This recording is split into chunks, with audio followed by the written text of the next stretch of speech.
Hello everyone, myself Vaibhav Sharma, intern at Nexus and Company for the month of June and currently pursuing my degree from University of Petroleum and Energy Studies, Dehradun. So in part 1 of today's video I was talking about the controversy on president's salary and tax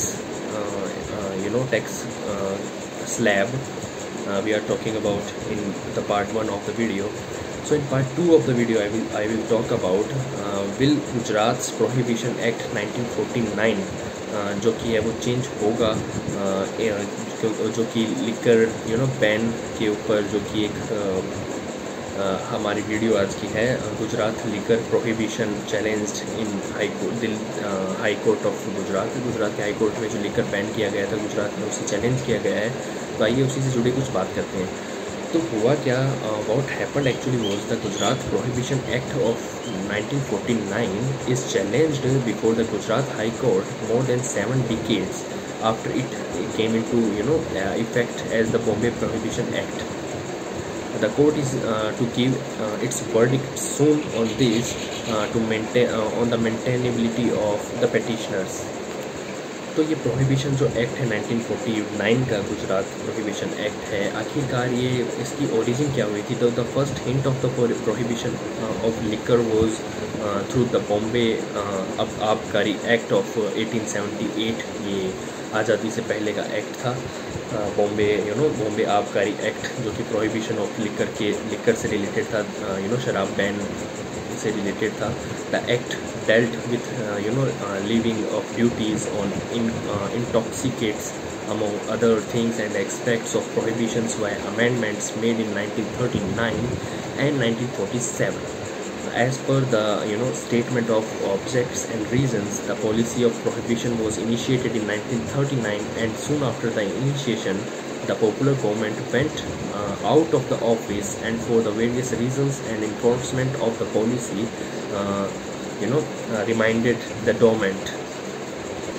So and later in the year 2011 it reminded the act as Gujarat Prohibition Act, उसे Gujarat prohibition act के नाम से 2011 के अंदर बताया गया उसे, by the state's own admission in affidavits before the Gujarat High Court. The government found that the policy was not working effectively, and thus amendments were made through an ordinance in 2016. तो एक ordinance के द्वारा जो जब देखा गया कि जो पॉलिसी है वो ढंग से वर्क नहीं कर रही, इफेक्टिव नहीं है, तो उस वजह से जो है 2016 में उसे ऑर्डिनेंस के द्वारा अमेंड किया गया था, जो कि high court before the Gujarat high court in the statement of object and reasons of the amendment. It was stated that the government was committed to the ideals and principles of Mahatma Gandhi and firmly intended to ban the drinking of liquor. मतलब कि वो महात्मा गांधी के principles की, जो कि गुजरात में ही उनका born place है महात्मा गांधी जी का। तो उन्होंने बोला गुजरात गवर्नमेंट ने कि हम उन्हीं के जो है ना प्रिंसिपल्स पे अगर चलने की हम बात करें, उन्हीं के पथ पे अगर हम चलने की बात करें, तो लिकर जो है वो हमें बैन करनी चाहिए। द फर्स्ट पेटिशन की अगर बात करें, लिकर प्रोहिबिशन लॉ की अगर बात करें, तो उसके खिलाफ जो चैलेंज हुआ था, जो फर्स्ट प्रोहिबिशन जो लगा था, तो the first prohibition is in the regard was filed in the year 2018 by Vadodara resident Rajiv Piyush Patel and doctor Milind Damodar Nene, a practicing doctor, and Ahmedabad resident Niharika Abhay Joshi. In their 2018 petition, several sections of Gujarat Prohibition Act of 1949 and several rules of the Bombay Foreign Liquor Rules 1953 was challenged. तो ये जो 2018 के अंदर जो पहला challenge जो कि है वो प्रोहिबिशन ऑफ लिकर के ऊपर आया था, वो 2018 में आया था। एक डॉक्टर थे और दो और जो पेटिशनर थे उनसे उन्होंने हाई कोर्ट को अप्रोच किया था। इन 2019 5 more petitioners or we can say 5 more petitions were filed challenging this law. In 2022 civil applications were filed supporting the state and in continuation of the imposition of prohibition law. तो कुछ लोग खिलाफ में, कुछ लोग इसके समर्थन में हैं। दोनों तरफ हमें दिखने को मिल रहे हैं कि 2019 में 5 और पिटीशन आई कि ऐसा प्रोहिबिशन एक्ट है वो हटाइए, लेकिन 2020 में ये देखा गया कि दो सिविल एप्लीकेशंस भी आई कि नहीं, ऐसा बैन रहना चाहिए, प्रोहिबिशन लॉ है वो सही है। तो ऐसी दोनों साइड से जो है वो लोग इसे समर्थन भी कर रहे हैं, ओपोज भी कर रहे हैं। Main grounds raised against the prohibition was 2 key grounds, जो कि हम कह सकते हैं that the right of privacy which was held as a fundamental right by the Supreme Court in the several judgments since 2017, and the second ground of manifest arbitrariness, मतलब arbitrariness हो रही है। गुजरात जो है सरकार है जो बैन लगाया है, तो एक arbitrariness है क्यों, एक डेलीगेटेड लेजिस्लेशन हम जिसे कह सकते हैं। और पहला तो है राइट ऑफ प्राइवेसी, जो कि सुप्रीम कोर्ट ने 2017 के बाद में बहुत सारे वर्डिक्ट दिए हैं राइट टू प्राइवेसी से रिलेटेड।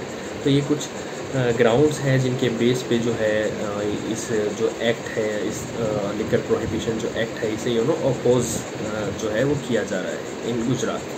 सो अब हम बात करेंगे main grounds raised in favour of the prohibition. अभी हमने बात की थी जो फेवर में नहीं है, अपोजिशन में है, उन्हें राइट ऑफ प्राइवेसी और एक आर्बिट्रेरीनेस की बात की थी कि ये दोनों हैं, ये दोनों हमारी राइट्स जो हैं वो छीन ली जा रही है, इसलिए प्रोहिबिशन नहीं होना चाहिए। अब जो है हम बात करेंगे फेवर के अंदर जो लोग हैं उनके बारे में। The organization has highlighted that though the petitioners say there is no harm in drinking alcohol in the privacy of their home, मतलब जो पेटिशनर्स हैं वो कह रहे हैं कि हम अगर घर पे हमारे जो लिकर है उसका सेवन कर रहे हैं, लिकर जो है उसको कंज्यूम कर रहे हैं, तो इसके अंदर कोई हार्म नहीं है सोसाइटी का, हम घर पे बैठे वो कर रहे हैं वर्क फ्रॉम होम।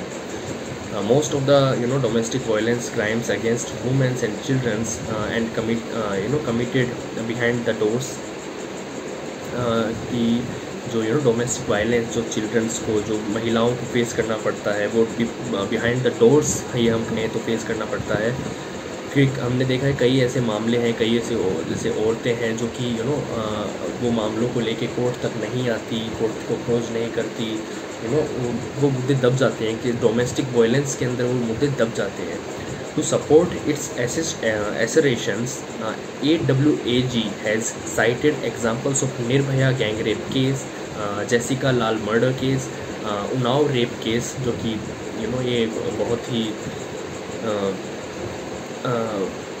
क्या बोल सकते हैं इन्हें केस के बारे में, तो and rape case in Surat of A minor girl. तो इन सब हेल्थ इश्यूज़ के रिलेटेड जो ग्राउंड्स हैं उनको एक जो चल रहा है गुजरात में कि प्रोहिबिशन, कई लोग फेवर में है, कई लोग नहीं फेवर में है, उसके ऊपर हमने आज बात करी, दोनों तरफ से पक्ष रखे। लेकिन अब नेक्स्ट क्या? The division bench of Gujarat high court has received it's order solely to adjudicate of its maintainability, that is, if the Gujarat High Court is the right forum which can examine and go into the merits of the challenge of the law. If the grounds find it to be the maintainable, it will then adjudicate the challenge based on the merits of the case. If in the negative, the petitioners will be left with going to the Supreme Court to challenge the law. मतलब high court है अगर जो है कि जो समर्थन में है उन लोगों का अगर पक्ष ले लेती है, तो ऐसे केस में जो जो लोग खिलाफ है वो उन्हें वो सुप्रीम कोर्ट को अप्रोच भी कर सकते हैं, अगर देखा जाए अगर क्या होगा बाद में उसके ऊपर अगर हम नज़र डालें तो। So thank you so much for watching the video. I am Vaibhav Sharma. For more such videos you can watch Lex click. Thank you.